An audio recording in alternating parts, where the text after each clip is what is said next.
Muy bien, ahora inicié de vuelta la grabación. Ya tenemos el slide ahí en la pantalla. Como ven, vamos a tomar un tereré para refrescar la tarde. No sé si ustedes están tomando café, tereré, alguna cosa para poder estar despiertos. Bueno, esta es la primera parte del abdomen agudo perforativo. Estábamos hablando en la otra aula o sea que antes de grabar, que los temas son muy extensos, muy extensos. Entonces a veces es difícil de abarcar completamente, pero por lo menos va a ser un guía para que puedan estudiar, ¿verdad? Yo le pongo algunos temas que está difícil de profundizar en una sola aula, ¿verdad? Así de fisiología del estómago, por ejemplo, de la bacteriología en el estómago, ¿verdad? Que sabemos que la Helicobacter pylori es una de las principales causantes de úlcera gástrica. Entonces es difícil de estar profundizando, pero aquel alumno que desea investigar, entonces los temas que vamos postando y hablando un poco, puede ir investigando después, ¿verdad? Hay temas muy interesantes aquí. Bueno, entonces abdomen agudo perforativo es nuestro tema. ¿Está bien? Y acá vemos uno de los casos que más caen en la reválida y con AREN también, que es la úlcera perforada. Como etiología del abdomen agudo perforativo, casi siempre los casos clínicos que vemos es de úlcera duodenalo-gástrica perforada. Eso es lo que más se ve. Entonces les recomiendo que profundicen ese tema. Vamos a ver que hay varias etiologías, pero les puse como portada mismo lo que siempre cae en la prueba. Recordar como siempre la clasificación: inflamatorio, hemorrágico, obstructivo, perforativo, vascular. ¿Está bien? En biología, como siempre hablamos, intestino anterior, medio y posterior. Ya recuerdan también, ¿verdad? 3 segmentos. Recuerdan que su territorio vascular es diferente en cada región, en cada intestino primitivo, ¿verdad? Acá, por ejemplo, el intestino anterior, ahora hablamos del intestino anterior a nivel abdominal, está formado por el esófago abdominal, estómago y duodeno, pero la porción proximal de la segunda porción. No sé si ya para entender, tenemos otra imagen acá. A ver, acá no tenemos.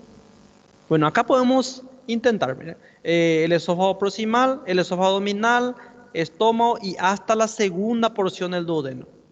La mitad de la segunda porción. Desde ahí para arriba es el intestino primitivo anterior. Y de la mitad del duodeno para abajo, segunda porción, perdón, la mitad de la segunda porción para abajo, segunda porción, ¿verdad? La mitad inferior más tercera, yeyuno, ilion, colon, hasta la mitad del colon transverso es el intestino medio y su territorio era la arteria mesentérica superior, ¿recuerdan? Y después el intestino posterior, que su territorio es la arteria mesentérica inferior. Y aquí el territorio, ¿a quién le corresponde el intestino anterior abdominal? A la arteria troncocelíaca. No sé si recuerdan, vamos a volver de vuelta acá. Arteria troncocelíaco. Entonces, para recordar viejos tiempos, el aire no se puede prender. Para recordar viejos tiempos, buenos tiempos, ¿verdad? Cuando estábamos en primer año parecía que todo el mundo iba a caer, pero al final eh, estaba por caer mucho más ainda, ¿verdad? Bueno, pero tranquilo, están cuarto año ya están muy próximos a la meta. Vamos a avanzar. Tronco celíaco, miren, qué interesante esta arteria, ¿verdad? Una rama de la aorta. ¿Y por qué hablamos de anatomía? ¿Para qué hablamos de arteria? Alguien, vamos a ver si alguien está activo por ahí, así si conversamos de repente estamos más acordados. ¿Alguien puede compartir por qué es importante saber estas arterias aquí en relación al tema que estamos hablando? ¿Hay alguna etiología que puede lesionar algo aquí? La arteria aorta mesentérica, profe. Sí, Caracteriza aorta mesentérica. Quando, devido ao hiato de Isolo, que vai fazer o... Eu esqueci o nome agora. Esa maniobra No es por la pinza ortomesentérica, profe. también que está ahí perto.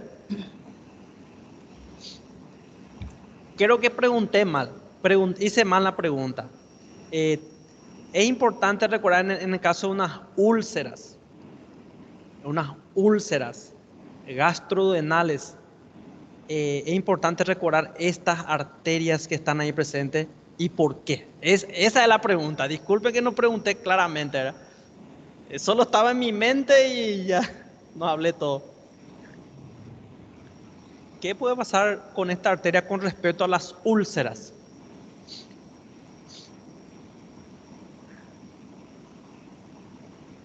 Las úlceras pueden ir lesionando, ¿verdad? Cada pared, las capas del estómago, y se describe que puede horadar, erosionar, lesionar los vasos. Miren, y justamente la úlcera en el estómago, una de sus principales ubicaciones es en la curvatura menor. Entonces va lesionando capa por capa, ¿verdad? Y puede perforar también, ¿verdad? Pero en ese proceso evolutivo la úlcera puede lesionar estas arterias. Y como pueden ver, va a sangrar bastante. Bien. Y acá otra posición estratégica para lembrar anatomía nomás, ¿verdad? Acá hay una arteria que se llama gastroduodenal. No sé si lembran, pasa a echar la primera porción duodeno, ¿verdad? Gastroduodenal porque va una rama para el estómago, gastropipórica derecha y la duodenal acá, la pancreatoduodenal, perdón. Entonces, miren lo que es, pasa detrás de la primera porción del duodeno. ¿Y quién me puede decir, bueno, todavía no dimos, ¿verdad? ¿Dónde es la localización más frecuente de la úlcera duodenal? No hablamos todavía, no se preocupen si no No, no pero responden. normalmente, según lo que yo estaba viendo, es la primera porción del duodeno. Normalmente se suele presentar más. Exactamente, en la primera porción. Y para más interesante ainda, más rara relación, primera porción, cara posterior. ¿Y quién está pasando por ahí?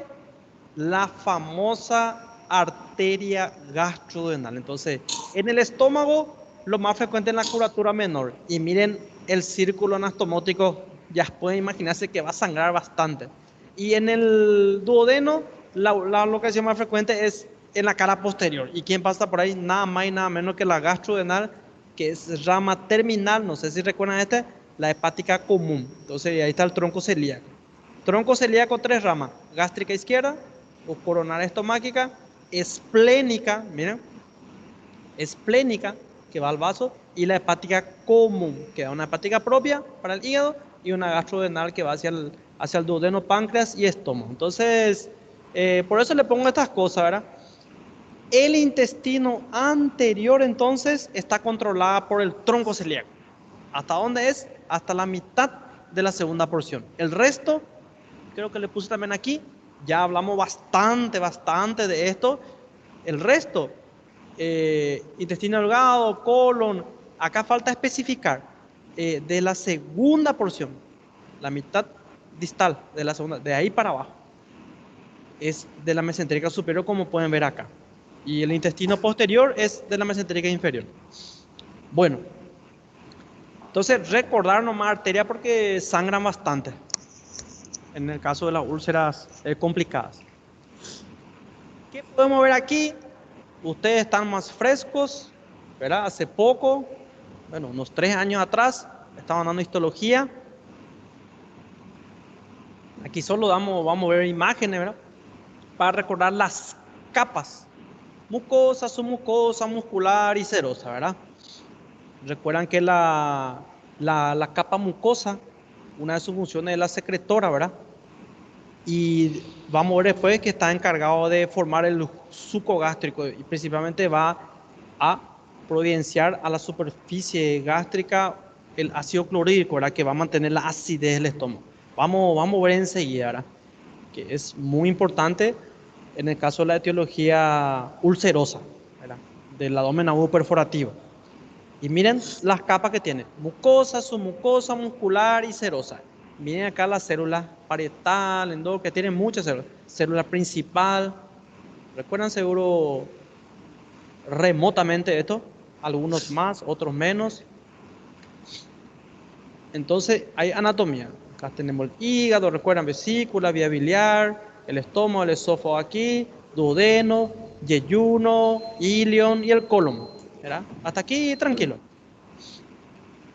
El esófago es muy pequeño, una pequeña porción nomás, 2 a 3 centímetros nomás a nivel abdominal. El estómago sí podemos hablar un poquito más. Gracias. Recordar sus porciones. Fundus, seguro que todos recuerdan. Cuerpo, antro, básicamente. Después tiene el borde o curvatura menor, curvatura mayor. ¿Por qué es interesante? Porque la localización es muy frecuente de las úlceras en la curvatura menor. ¿Está bien? Y ahí pasa, es considerado el ilio del estómago, la curvatura menor. Ahí hay vasos, nervios, linfáticos, todo el equipo está acá, ¿verdad? Entonces miren la relación muy próxima al hígado, a la vesícula y acá al duodeno. Miren su relación con el vaso, con el colon inclusive. Esto explica cómo a veces algunos tumores malignos pueden empezar a invadir hígado, invadir vaso, todo en su proximidad. Recordar relaciones. Creo que tengo una imagen de relaciones. Capas, ya dijimos, mucosa, submucosa, muscular y serosa, así como el duodeno también. Miren. Acá están las capas y todo eso puede ser atravesado por una úlcera y perforar, hacer una perforación de todas estas capas. Miren acá el píloro, que es el orificio, ¿verdad? Hay un esfínter pilórico. Opa, disculpen. Esfínter pilórico en esta zona. Acá está el cardias, que comunica con el esófago. Hay una válvula del cardias también ahí. No sé si recuerdan. Y acá está el duodeno, la primera porción. Y la úlcera en duodeno se presenta más frecuentemente aquí, en la cara posterior. ¿Está bien? Muy bien, estas son las capas. Creo que van a recordar, ¿verdad? Fondo gástrico, ¿qué podemos decir? A modo de comentario, la distensión. Lembran que ahí había gas en el lugar donde se encuentra aire, en la cámara gástrica, la bulla gástrica, es el fundus. Por eso que dijimos que para ver neumoperitoneo tenemos que mirar a la derecha, donde está el hígado. Porque acá está el diafragma, ¿verdad? Encima del estómago. Ahí mismo está el diafragma. Y no da para percibir bien el neumoperitoneo ahí, porque hay mismo aire en el estómago, en esa parte. Entonces, neumoperitoneo, miramos lado derecho. Vamos a ir viendo por esos temas. Esta modo de información, nomás le puse que si hay una distensión puede provocar hipo, ¿verdad? Esas contracciones involuntarias del diafragma, o malgia también, que es dolor en el hombro, ¿verdad? ¿Por qué eso? Porque se irrita, más por irritación por proximidad del diafragma, y el diafragma tiene su nervio frénico. Creo que ya hablamos vez pasada en abdomen agudo hemorrágico, que a la derecha y a la izquierda se puede manifestar cuando está irritado el diafragma. Antro, ¿qué podemos decir el antro? Dice, tiene mayor incidencia de úlcera, dice, la cara posterior sangra, es más sangrante, inclusive puede penetrar en el tórax, en el páncreas, mientras que en la cara anterior puede perforarse y causar una peritonitis. Bueno, ¿qué es lo que quiere decir esto aquí? Que la úlcera puede perforar en la cara posterior o en la cara anterior. ¿Está bien? Anterior o posterior. Si es en la cara anterior, entonces puede dar una peritonitis generalizada. ¿Está bien? Porque se perfora en la cavidad peritoneal libre. ¿Está bien? En la cara posterior puede sangrar principalmente o invadir ahí al páncreas. Vamos a ir viendo después la clínica, ¿verdad? Se puede bloquear también esa zona. Duodeno. Miren acá las porciones del duodeno. Primera porción, segunda porción, tercera porción. Esta es la cuarta ascendente. Y aquí se forma el ángulo duodeno-yeyunal. No sé si recuerdan que hay un músculo de Treis. Este es el ángulo de Treis, también se llama. El músculo de Treis que une este ángulo al pilar izquierdo del diafragma. Lembran los pilares que van a delimitar el hiato aórtico y esofágico. Miren el duodeno. Una relación muy importante es con el páncreas, miren. Una íntima relación, ¿verdad? Tanto así que se le llamaba a esto en anatomía el romance del abdomen. Estaba formado por el páncreas y el duodeno. Miren, también íntimamente unidos. Miren, el duodeno abraza la cabeza del páncreas. ¿Está bien? Entonces el páncreas está muy próximo a ello. Por eso que las úlceras en duodeno y estómago principalmente pueden lesionar también al páncreas. Miren vos, recordar que el duodeno es retroperitoneal en su mayor parte. Retroperitoneal, por eso una perforación va a dar una retroperitonitis. En la cara posterior, ¿verdad? Pero si en la cara anterior sí va a entrar, va a perforar acá la serosa y va a entrar en la cavidad peritoneal. Ahí va a dar un cuadro clásico de peritonitis, si es perforación en la cavidad libre. Pero si se perfora atrás, puede dar una retroperitonitis y el dolor, por ejemplo, puede ser más marcado en región lumbar. Entonces, recordar esta anatomía. Y miren aquí quién está pasando atrás. Una rama de la hepática común que es la gastroduodenal. Aquí abajo pasan los vasos mesentéricos. Miren las capas. Todo esto es lesionado por una úlcera perforada. Perfora todas las capas. Mucosa, submucosa, muscular y serosa. Otra vez para hablar un poco de vascularización. Miren acá el tronco celíaco. ¿Ven? La arteria esplénica. Miren los vasos que están ahí. La hepática común, se viene hepática propia y la gastroduodenal, miren, que pasa detrás de la primera porción del duodeno, justo en la localización más frecuente de las úlceras. Este sería hasta acá sería el intestino anterior, primitivo anterior, y desde acá el intestino medio, que es controlado ya por la mesentérica. Ven que la mesentérica da también ramas para el duodeno. Entonces, recordar lesiones de vaso por las úlceras. Entonces, aquí, bueno, este ya vimos. Miren los vasos de la curvatura menor. Y aquí esto no sé si da para entender.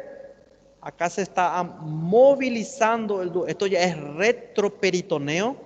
No sé si da para entender que el duodeno se movilizó para poder observar la parte posterior. Miren la llegada del colédoco ahí detrás del duodeno, va a terminar en la segunda porción, y la arteria gastroduodenal. Acá está el riñón, la vena cava, un poco más para acá va a estar la aorta. Esto ya es retroperitoneo, por eso es que una perforación aquí atrás puede dar una retroperitonitis y las úlceras pueden lesionar esta arteria. Miren, la gastroduodenal. Qué relación interesante realmente. Entonces, esta maniobra se llama maniobra de Kocher, que es cuando uno moviliza el duodeno y el páncreas, ¿está bien? Para poder observar colédoco, por ejemplo, colédoco distal. También se hace esta maniobra cuando se va a explorar riñón. Ahí se expone la vena cava. Si hay un trauma renal, y se puede hacer una nefrectomía, se extrae el riñón. Para eso hay que hacer una ligadura de la vena, de la arteria. Entonces, estas maniobras se realizan para ciertos procedimientos, ¿está bien? Ciertos procedimientos. Lembro una vez que operamos a un paciente que tenía una perforación en el colédoco, aquí mismo. Era prácticamente una misión imposible, pero recuerdo era residente y los jefes, en ese entonces el doctor Zabaleta y el doctor Mesa, muy buenos. Imagínense encontrar una lesión aquí, en el abdomen, una locura eso. Acá sí está lindo, perfecto, todo con colores, pero un abdomen ahí real a veces complica bastante. Bueno, entonces, recordar por las lesiones. Estamos dando una introducción nada más, es una introducción nada más a nuestro tema, y estamos enfocando un poquito más hacia las úlceras, porque es lo más frecuente, pero vamos a ver que hay otros casos, ¿está bien? En realidad, los nervios del estómago y duodeno, ¿verdad? Están controlados por el sistema nervioso autónomo, simpático y parasimpático. El simpático va a provenir del plexo celíaco o solar. Miren lo que es este complejo nervioso aquí. Creo que ya hablamos en apendicitis y en otras cosas. El control nervioso a nivel abdominal está dado por este plexo y sus ramas van ahí acompañando a las arterias. Por ejemplo, acompaña a la arteria mesentérica superior y ahí se llama plexo mesentérico superior. Acompaña a la arteria esplénica, es el trayecto de los nervios y va a formar el plexo esplénico, por ejemplo. Es decir, plexo hepático, plexo renal, plexo gonadal. Entonces, del plexo celíaco sale la mayoría, ¿ven? Y acompaña a las arterias. Parasimpático, aquí hay algo muy interesante, está dado por los nervios vagos. ¿Lembran nervio vago? O neumogástrico también se llama, nervio vago. Interesante recordatorio, ¿verdad? Nervio vago. Se llamaba nervio vago, dice, porque se conocía vagamente su trayecto y su destino. Vagamente. A veces hasta se puede relacionar como una persona. Aquí decimos vago, término popular, la persona que andan caminando por ahí. No sabemos si felices o no, pero andan por la vida. En portugués ya pregunté alguna vez y creo que me dijeron vagabundo, cosas así. Nervio vago, recordar. ¿Por qué recordar? ¿Por qué recordar? Después vamos a ver que el nervio vago, o sea, el parasimpático estimula el tubo digestivo y el simpático inhibe. ¿También? Tiene que haber un equilibrio entre ambos en cada órgano, ¿verdad? El parasimpático está representado principalmente por los nervios vagos. Tenemos derecho e izquierdo. No sé si recuerdan. El izquierdo se hace anterior y el derecho posterior. Esa era la posición de Napoleón. ¿Lembran que hablábamos antes? Posición Napoleón. Entonces, el vago izquierdo, no sé si están escuchando ese sonido tremendo. El vago izquierdo se hace anterior y el derecho posterior. Entonces, su principal función, mira, es secretora. Estimulan las células parietales. Vimos ya en histología, hay células principales, células parietales que producen ácido clorhídrico. ¿Está bien? HCl. Y por eso tiene una importante relación con la úlcera péptica. ¿Está bien? Péptica viene pépticos, que significa digerir, a lo que digiere. Entonces, esto encontramos principalmente en el estómago y duodeno. Esófago nada puede haber, pero estómago y duodeno principalmente. Y su tratamiento quirúrgico. Bueno, entonces, si el nervio vago estimula la producción de ácido clorhídrico y es esta producción excesiva o una afectación en la barrera defensiva es la que produce las úlceras, entonces uno de los tratamientos sería seccionar el vago. Seccionar el vago. Vagotomía se llama. Y hay varios tipos. Mira, troncular, selectiva y superselectiva se puede llamar. Entonces, ¿qué quiere decir? Troncular es seccionar el vago la encima, ya casi perto del esófago. Pero ahí va, el vago tiene muchas ramas. Uno va para el hígado, otro va para el plexo celíaco, otro va al estómago. Si se secciona ahí arriba, va a tener muchas repercusiones en los otros órganos, ¿verdad? Porque también la rama para la vía biliar, para el hígado. Entonces, tiene mucha repercusión. Inclusive va a alterar el vaciamiento gástrico y hay que acompañar esto con otra cirugía. Piloroplastia se llama, vamos a ver después.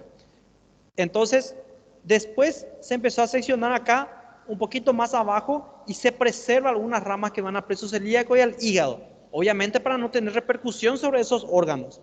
Y por último tenemos una superselectiva que conserva todas las ramas y solamente se seccionan lo que van a llegar al estómago.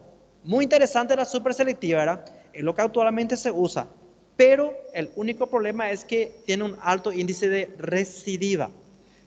Vamos a ver enseguida eso. Solamente estamos hablando de anatomía de los nervios. Y el nervio vago, un protagonista muy importante porque su función, sus fibras son secretoras, ayudan a la secreción de ácido clorhídrico. Y eso se relaciona finalmente después con la úlcera péptica. Secreta normalmente, ¿verdad? Pero si hay un desequilibrio entre los factores agresivos y defensivos, ahí es donde pueden ocurrir las úlceras. Recuerden nomás, nervio vago, si alguien quiere investigar, muy interesante. Transcavidad de los pulmones.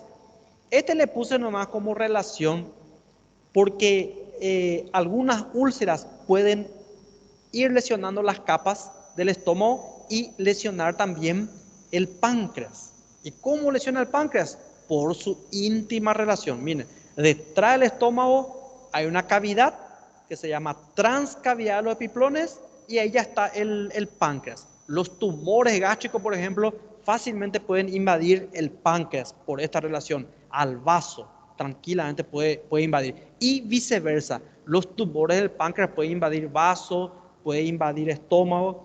También hay a veces tumores benignos o cistos, quistes en el páncreas, que como resultado de una complicación tardía en una pancreatitis. Y empieza el cisto a crecer, y su principal síntoma va a repercutir sobre el estómago, porque va a crecer el cisto y va a comprimir el estómago y va a disminuir su luz. Entonces el paciente todo lo que come va a vomitar, no va a poder comer bien, va a empezar a no comer sólido, después líquido, todo un problema.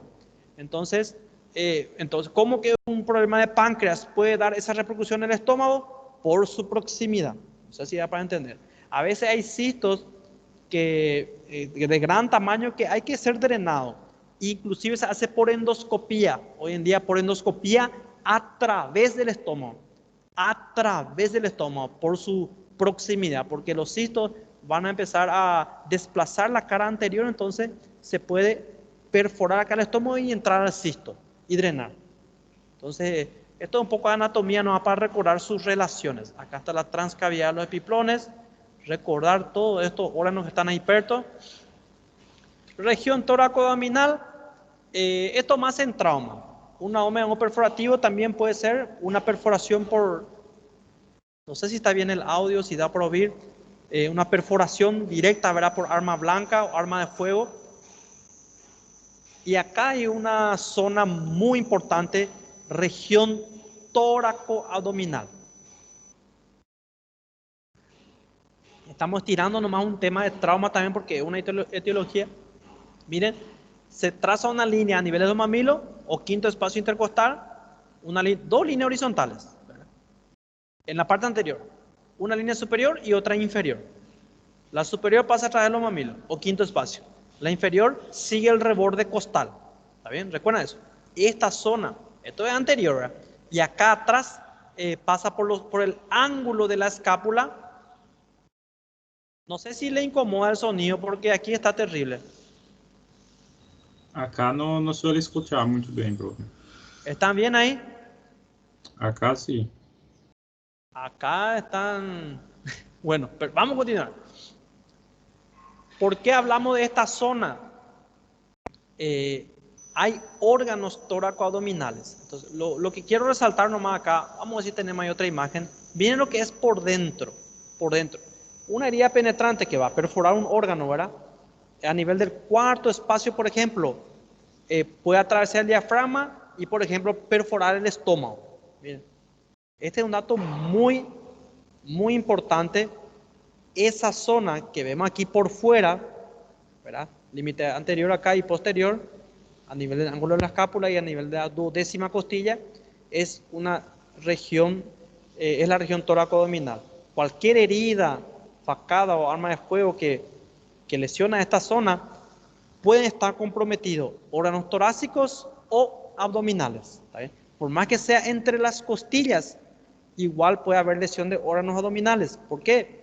Porque el diafragma está como una cúpula, ¿recuerdan? Una cúpula. Es convexo para arriba y cóncavo para abajo, ¿verdad? Entonces el hígado está metido ahí, el estómago también, el vaso, los riñones. Entonces son órganos que están en el abdomen, pero tienen relación con el tórax. Entonces una herida entre las costillas, no siempre vamos a pensar, acá por ejemplo, entre las costillas, no siempre vamos a pensar que va a estar afectado pulmón, corazón y órganos del tórax nomás. No, si es la región tóraco-abdominal, podemos esperar tranquilamente una lesión de órganos abdominales. Entonces aquí a veces algunos relatan que un dreno, por ejemplo, cuando se va a drenar el tórax por un derrame o cosas así, se coloca un dreno y si se coloca muy bajo, se puede perforar el diafragma y entrar en el estómago. Y ahí se drena comida o el contenido del estómago, ¿verdad? Y el lado izquierdo, si se drena el bolo alimenticio, ¿verdad? Si se drena acá el lado derecho, por ejemplo, muy bajo, se puede perforar el diafragma y atravesar el hígado. No sé si da para entender. Entonces, recordar nomás estómago, alergia. Acá, por ejemplo, esto es más trauma, pero puede perforar también, ¿verdad? Y eso va a una peritonitis muy rápida, una perforación de tubo digestivo por arma blanca o arma de fuego. Una pregunta. Acá le puse para ver nomás. Esto vamos a profundizar después en trauma. Estamos estirando nomás algunos conceptos. Esta lesión acá puede ser tóraco-abdominal, sí o no. Miren bien. Vamos de vuelta acá. Mira, hasta el mamilo y reborde costal. ¿Está bien? Miren bien.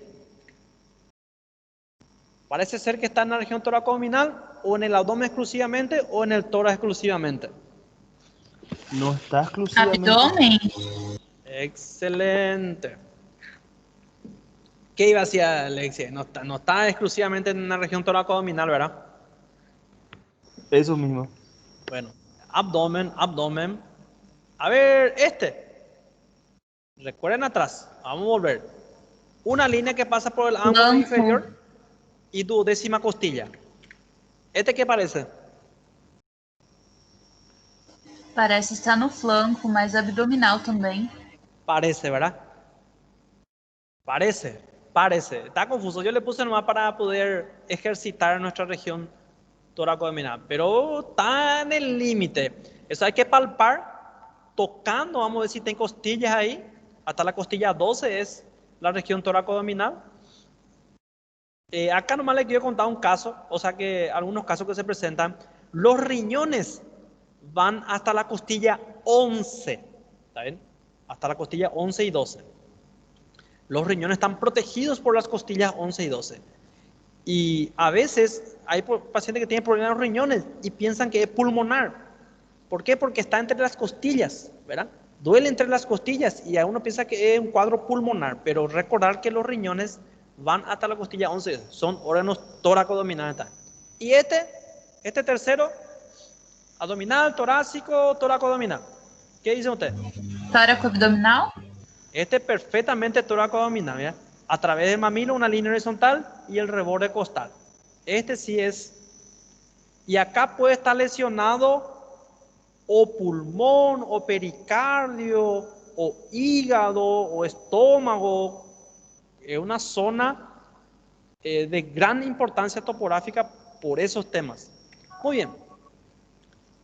¿Qué podemos Las decir? venas cava. La vena cava. También todo. Todos los vasos que están ahí, se puede lesionar bastante cosas, bastante. Inclusive depende de la dirección de la facada, la dirección del disparo de arma de fuego. Hay muchas cosas que analizar ahí, ¿verdad? Muchas cosas que analizar. Bueno, fisiología un poquito acá. El estómago dice su función, miren su función exócrina, capaz de segregar 1000 a 2000 ml de líquido, de un moco, ¿verdad? Con ácido clorhídrico, bicarbonato, pepsina y pequeña cantidad de factor intrínseco, dice, necesario para la absorción de vitamina B. Esto seguro que dieron en fisiología alguna vez. Entonces, lo que quería resaltar nomás, la cantidad de líquido que puede secretar acá el estómago. 1000, algunos hablan de 1500. Entonces, acá le quiero lanzar nomás un dato importante. Miren, 1500 en media produce líquido el estómago. El duodeno también tiene su producto de secreción. El hígado, vamos a ver si tenemos una imagen de anatomía. El hígado, acá por ejemplo, el hígado también produce como 1000 ml o más de bilis. ¿Está bien? 1000 ml o más. El estómago 1500 aproximadamente. El duodeno también tiene su producto. Lo que quiero nomás aprovechar y resaltar es que cuando una persona está con pancreatitis, tiene 3 pilares de tratamiento: nada vía oral, buena hidratación y buen analgésico. No sé si ya oyeron hablar por ahí. Bueno, ¿por qué nada vía oral? Para justamente mantener el reposo al páncreas y esperar que esa inflamación pase para poder hacer, por ejemplo, si es a causa de una litiasis, operar la vesícula después de ese proceso inflamatorio. En fin, reposo pancreático como tratamiento. Solo que la indicación es nada vía oral en esos pacientes. ¿Qué quiere decir eso? El paciente no toma nada. Nada, no come nada de sólido, nada de líquido.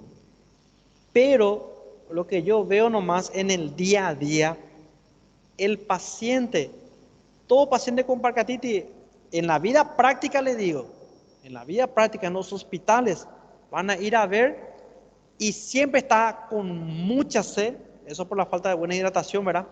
Pero tiene esa sensación de boca seca, lengua de loro también, la lengua está seca, deshidratada, ¿verdad? Hay que hidratar bien.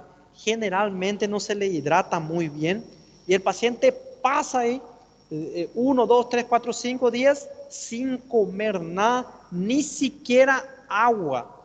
Entonces, algún día le invito a usted a que a este razonamiento, ¿por qué no podemos dar un poquito, unos goles de agua por lo menos al paciente para que quite esa sensación de sequedad bucal? Ustedes saben lo que es estar 3 días sin ni siquiera tocar una gota de agua por la boca. Es terrible, ¿verdad? Si estamos sanos inclusive, y estamos en ayuno, ¿verdad? Yeyun, ¿verdad?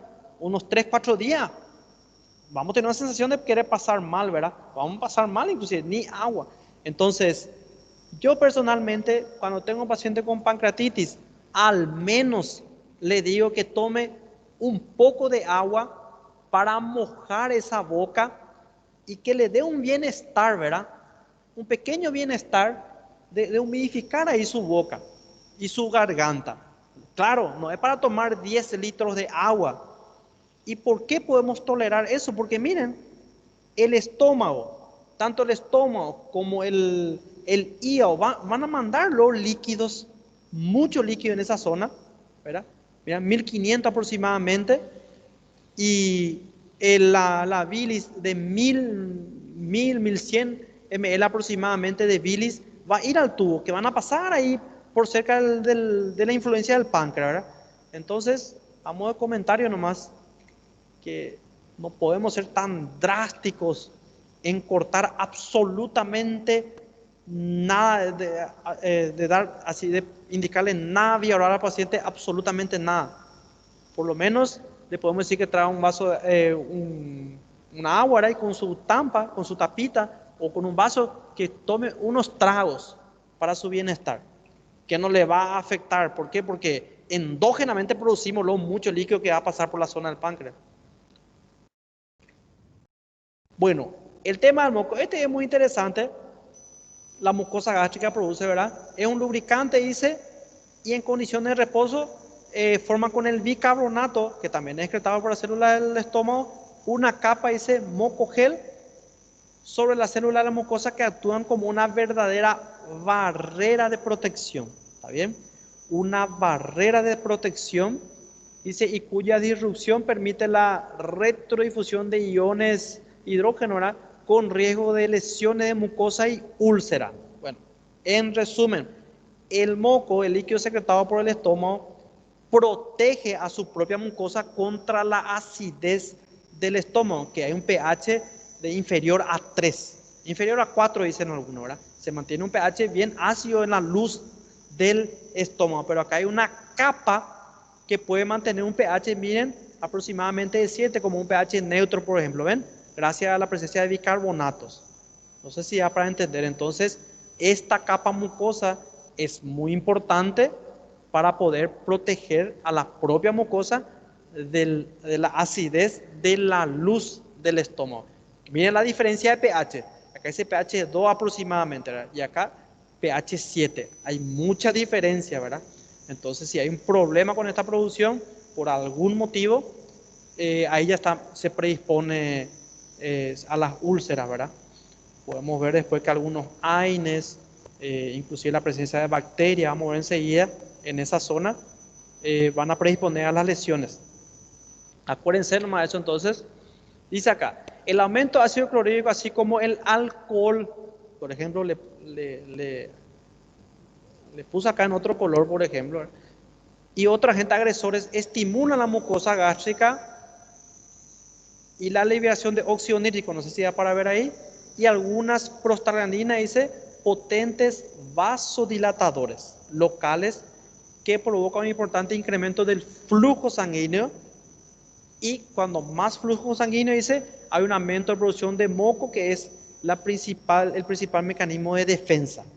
Acá no sé si podemos ver la mucosa gástrica y acá unos factores que pueden lesionar a la mucosa. Factores endógenos, dice el propio ácido clorhídrico, la pepsina de sales biliares. La bilis va al duodeno.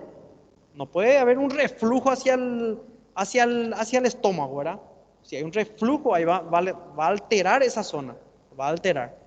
Entonces, y exógeno, alcohol, bacterias, los AINES, miren, hacen un efecto directo, son gastrolesivos, entonces pueden lesionar a la mucosa. Miren qué interesante, pH 2 aproximadamente aquí, en la luz, no sé si da para entender, y un pH 7 acá, por la presencia de bicarbonato, es una sustancia alcalina, ¿verdad?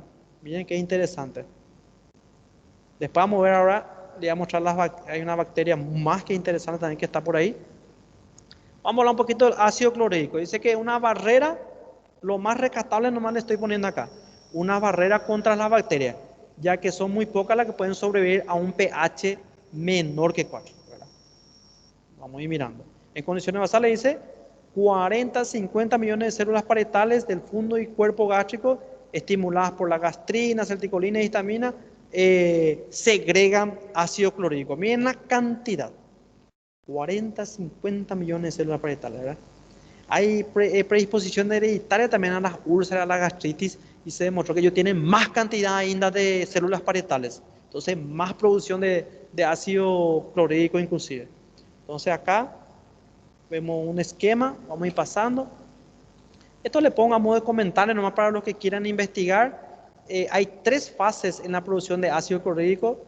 Miren, inclusive una estimulación se llama la fase cefálica y se estimulada por la vista y el olfato. Miren lo que es acá un pequeño churrasco, por ejemplo, mirar, oler un poco y ahí ya hay una respuesta vagal y ya se va produciendo, ya se va estimulando la producción de ácido clorhídrico, inclusive sin haber comido nada, ¿verdad?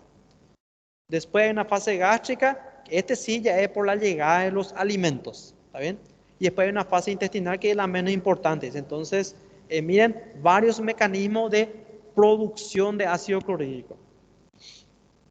Después vamos a ver que hay otros temas que dependen del temperamento de las personas que son muy tensionadas, muy estresadas, que tienen mucha sobrecarga laboral, que no pueden con sus responsabilidades. Hay personas que tienen muchas actividades, muchas responsabilidades y puede predisponer también a las lesiones gástricas y a las úlceras por estrés. No sé si oímos hablar. Entonces, todo eso influye. La mucosa del duodeno, estamos hablando todavía de un poco de fisiología. Su principal función ahí es neutralizar el quimo, que es el producto de lo que pasa del estómago al duodeno, se llama quimo. ¿Está bien?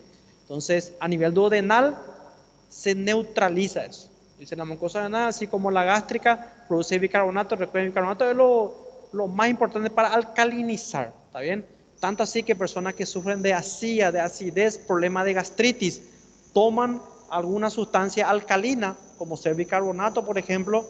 Hay varias mezclas que uno puede comprar en la farmacia y que contienen bicarbonato y neutraliza esa acidez y pasa el dolor. Algunos toman un poco de leche y le pasa el dolor casi instantáneamente, porque neutraliza la acidez. No sé si se entiende. Entonces acá el ácido que pasa, el contenido ácido, ¿verdad? El quimo que va pasando del estómago al duodeno es neutralizado, ¿verdad?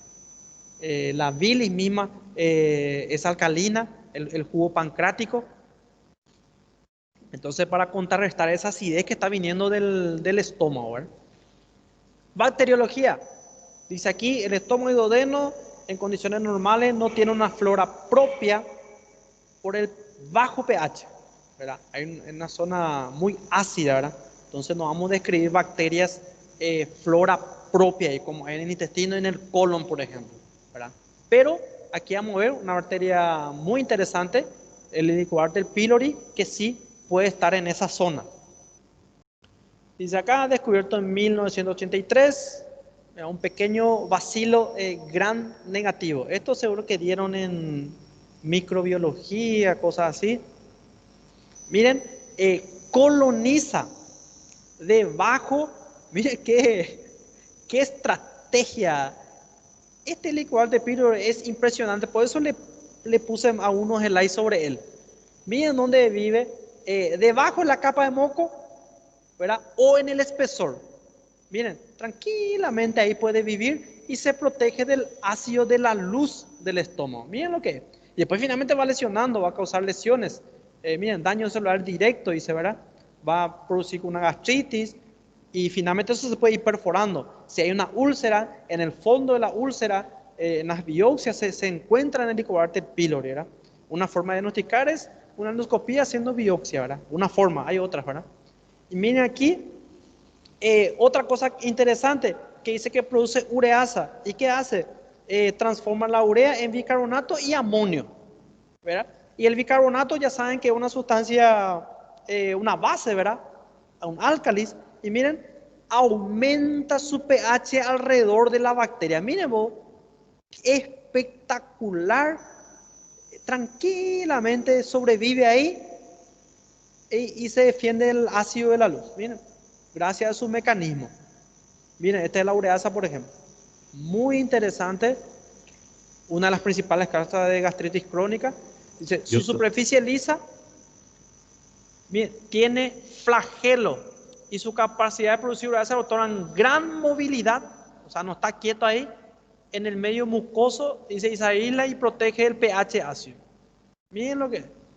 Para los que quieran investigar. Eu estava fazendo um tratamento para essa bactéria, terminei esta semana. ¿Terminaste? Sí, 14 días. Y es muy difícil el tratamiento y tiene que ser prolongado, 14 días. Sí.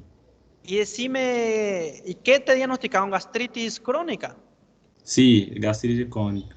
Pero no llegó a úlcera, ¿no? Todavia não. Aí Por passou suerte. amoxicilina com claritromicina e o anzoprazol. Exactamente. Los Se dos. da doble antibiótico y un protector gástrico, por ejemplo, inhibidor de la bomba de protones, omeprazol, lansoprazol y cosas así, ¿verdad? Aí agora eu tô tomando sucralfin, que eu creio que é cicatrizante, eu acho. Alguma coisa assim. Sucralfato. Cicralfato, Sí. isso. Ese para poder, para el revestimiento mucoso, para poder proteger. Y mucho líquido y evitar cierto tipo de alimentos, ¿eh? Certo, dale. Y decime, ¿qué clínica tenía? ¿Hacía ardor? ¿Cómo era? Então, solamente, geralmente, sensação de enchimento. Pero depois que eu fui diagnosticado, aí eu tive uma queimação terrível, que não me deixou dormir por la noite. Por la noche. Sim, pero nunca teve, não havia tido essa queimação. Solamente depois que eu fiz a endoscopia fui diagnosticado. Híjole. Y que, bueno, si el Helicobacter pylori está ahí, es el posible causante. Después, ¿y cómo están los factores emocionales, laborales, por ahí? ¿No hay mucha tensión en tu vida últimamente? Não, agora tranquilo. Tensão só pela volta de la faculdade em relação às práticas. Agora Bueno, tô tranquilo. comprendo. Entonces, mira, este está presente por ahí y un tema interesante también que es de contaminación oral, ¿verdad? A veces alimentos contaminados o personas, se aisló, ya también he visto. Doutor, ¿Sí? mas nem sempre o tratamento dos 14 dias mata a bactéria, né? Es muy difícil de erradicar. A veces el tratamiento tiene que prolongarse más a 30 días o algo. Pero para curar esa gastritis o úlcera hay que erradicar el Helicobacter pylori. Si no, va a vivir todo el día tomando protector gástrico y es tratamento prolongado y difícil. Ele falou mesmo, e depois eu vou ter que fazer outra endoscopia para verificar na biópsia e tudo. É, porque eu fiz esse tratamento em março e eu refiz a endoscopia e não matou a H. pylori, eu tive que refazer o tratamento. ¿Hiciste tratamiento cuántos días? Eu fiz de 14 dias, no mês de março. Ah, Aí eu refiz a endoscopia agora, faz um mês e pouco, e ainda estava lá a H. pylori. Aí eu tive que refazer o tratamento de mais 14 dias. endoscopía de control ya fue entonces, ¿verdad? Isso, verdade. Ah, y estaba ahí ainda, ¿viste? No, Estava ainda. imagínense, es una super bacteria. Miren su estrategia, están viendo este slide. Miren lo que es como crear un ambiente y está ahí. Es de difícil erradicar, pero se puede. Y bueno, esperemos una progresión evolutiva, es ulcerarse y que vamos a ulcerar y la perforación, ¿verdad? Pero tratando se puede eliminar esa gastritis, las úlceras mismo se pueden curar y se puede reepitelizar el estómago, entonces hay que hacer un buen tratamiento, ¿verdad? Y hay medidas dietéticas también, la forma de comer, no sé si se le dijo, comer varias veces, y no en grande cantidad. Eso es una cuestión muy difícil, ¿verdad? Pero está escrito. No sé si para usted está fácil cuidarse, pero no es muy fácil. Bueno, entonces vamos a entrar en nuestro tema, abdomen agudo perforativo. No sé cuánto tiempo pasó. No sé si... A ver, creo que pasó 1 hora. ¿Qué les parece si cortamos la grabación aquí? 1 hora, profe. 1 hora. Va, opa. Vamos a cortar la grabación aquí y seguimos la segunda parte. 54 minutos, ¿está bien? 54 minutos. Bueno, entonces aquí terminó la primera parte de abdomen agudo perforativo. Gracias a todos por la atención.